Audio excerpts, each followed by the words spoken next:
The new regulations introduced in 2022 were designed to encourage closer racing. However, we ended up with a season that included a single dominant team, and the fight for the championship was much less competitive than it had been in the previous year.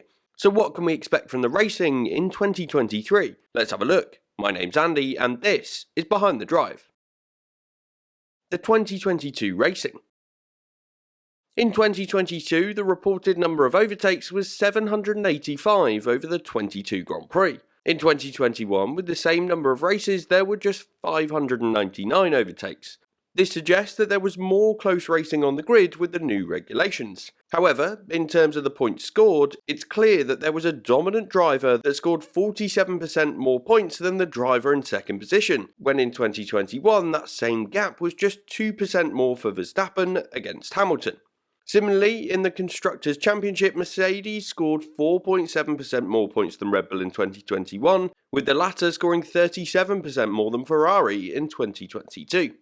So while there was more competition up and down the grid in 2022, there was a difference when it came to the front of the order. Realistically, when it comes to looking at whether the new regulations have been a success, the focus tends to be on the front and the competition for the championship. As a result of this, the season was less interesting and less exciting than the previous year. What this shows is a fundamental flaw with Formula 1. The new regulations were agreed in 2019, 2 years before they were due to be implemented, with a further COVID-related delay meaning it ended up being postponed again to 2022. And what happened with the F1 grid between 2019 and 2021 was the field got more and more bunched up and the top teams converged. This is a normal process. As the regulations remain stable, the teams will get closer together and naturally be more competitive as they reach the limit of what the regulations allow the teams to achieve. This is exactly what we saw in 2021. There were limits on what could be changed on the cars from 2020, and while there was a small change in the floor surface area, the field did converge, with Red Bull taking the challenge to Mercedes and creating one of the most exciting seasons in F1 history. This suggests that just by being patient and giving the teams a chance to develop their cars over time, there'll be a natural convergence. But at its core, F1 fans and the sport itself tend to be impatient and want to see action whenever the sport isn't as competitive as people would like. This cycle then creates a frustrating situation where the teams get closer together before the regulations change. So the new regulations have worked, but it didn't feel like that based on how the season went from a fan's perspective. It's more important that there's competition at the front of the order as opposed to the ability for cars being able to follow each other and overtake further down the order. Given there'll be a natural convergence of cars over time, the question is about how long it might take to get to a point where the cars are more competitive with each other at the front once again. What can we learn from the past? This isn't the first major F1 regulation overhaul. Significant power unit regulation changes and aerodynamic philosophy shifts have happened in the past, and there is a general trend of a single team tending to do well early on, and then the other teams catch up as the teams move towards the limit of the regulations. In terms of reviewing this, I'm taking a look at some recent regulation overhauls and will assess the percentage gap in the championship order. The engine regulation change in 2014 kick-started one of the most dominant eras of Formula 1. Mercedes produced a power unit that was clearly the class of the field that year, and the works team dominated. Hamilton won the championship with 21% more points than the second place driver, with the percentage gap being 61% to the first non-Mercedes car in the championship in Daniel Ricciardo. In terms of the Constructors' Championship, Mercedes scored 73% more points than Red Bull, a staggering demonstration of their dominance that season. It wouldn't be until 2018 that the margin of victory for Mercedes in the Constructors' Championship would drop below 15% ahead of Ferrari, and then not until 2021 for the margin of victory to dip below 10%. So there was around 5 years before the championship was relatively close once again, and it was around that same period of time before there was a drivers' championship fight that involved two drivers from two different teams, as Hamilton and Vettel fought for the title.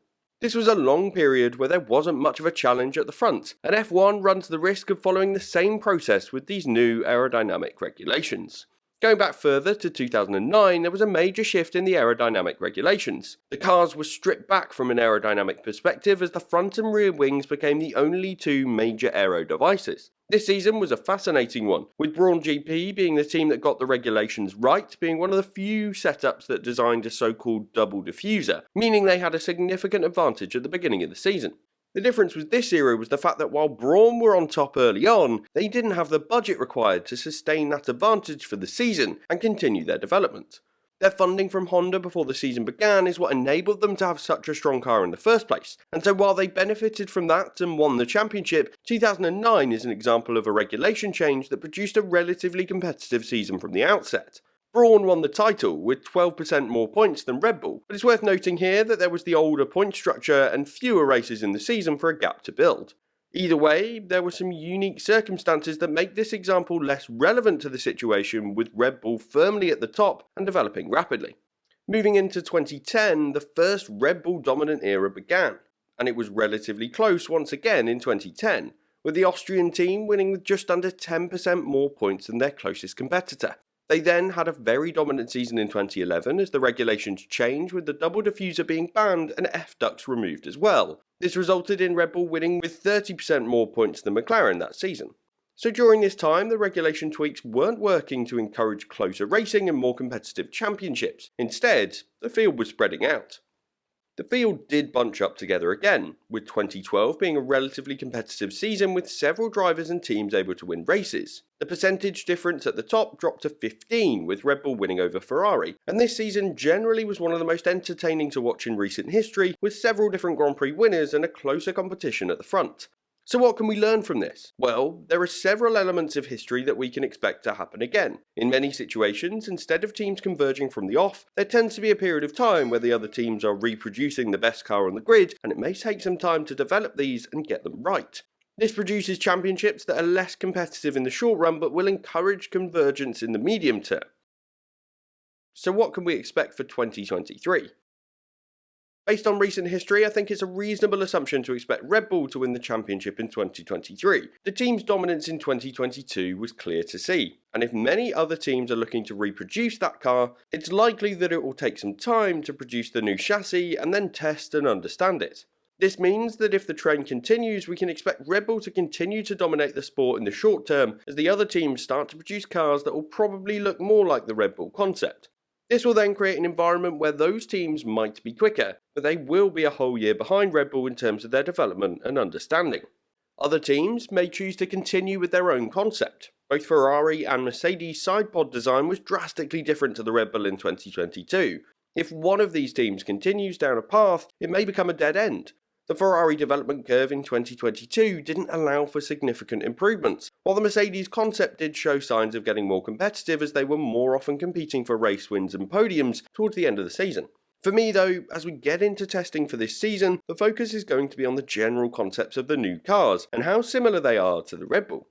I could of course be wrong on this piece. The big challenge with this concept is the fact that the new aerodynamic regulations have a huge focus on the floor and the Venturi tunnels under the car. These are the elements that produce the majority of the downforce using the ground effect.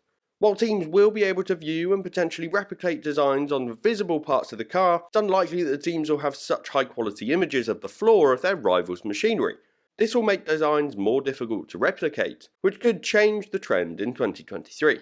Overall, I think we need to expect the racing to be similar in 2023 as it was in 2022, particularly at the front of the order. I'd be surprised if there was a championship fight that was as close as it was in 2009, 2012, or even 2021. But strange things often happen in Formula 1, and I'll keep my fingers crossed for the racing being more competitive up and down the order in 2023.